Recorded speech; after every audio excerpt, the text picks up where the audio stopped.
અંકલેશ્વરના GIDC police મથક હેઠળ નોંધાયેલા હાઇબ્રિડ ગાંજાના વેચાણ અને હેરાફેરીના ગુનામાં પોલીસે વધુ એક સફળતા મેળવી છે.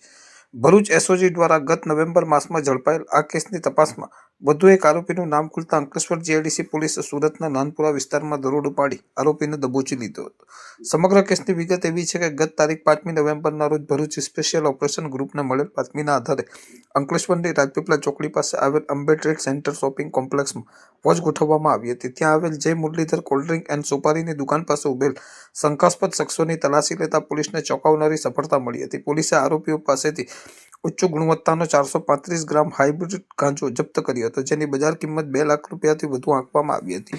આ સાથે જ પોલીસે આરોપીઓ દ્વારા વપરાશમાં લેવાયેલ મોપેડ સહિત કુલ 2,70,000નો મુદ્દામાલ જપ્ત કરી કાયદેસરની કાર્યવાહી હાથ ધરી હતી. પોલીસે અગાઉ આ કેસમાં મીરાનગરમાં રહેતા આકાશ શ્રીરામ યાદવ અને વિવેક ચૌહાણ સહિત અન્ય 5 સાગરીતોની ધરપકડ કરી હતી. પકડાયેલા આરોપીઓની આખરી પૂછપરછમાં આ નશીલા પદાર્થના તાર સુરત શહેર સાથે જોડાયેલા હોવાની કડી મળી હતી, જેના આધારે અંકલેશ્વર જીઆઈડીસી પોલીસે ટેકનિકલ સર્વેલન્સ અને હ્યુમન ઇન્ટેલિજન્સનો ઉપયોગ કરી તપાસ લંબાવી હતી. પોલીસને માહિતી મળી હતી કે આ ગુનામાં સંડોવાયેલ વધુ એક આરોપી મંથન સંજીવ ચૌહાણ સુરતના નાનપુરા વિસ્તારમાં સુથાર મોહલ્લામાં છુપાયેલો છે, જેના પગલે પોલીસે તાત્કાલિક ટીમ બનાવી સુરત ખાતેથી મંથન ચૌહાણને ઝડપી પાડ્યો હતો.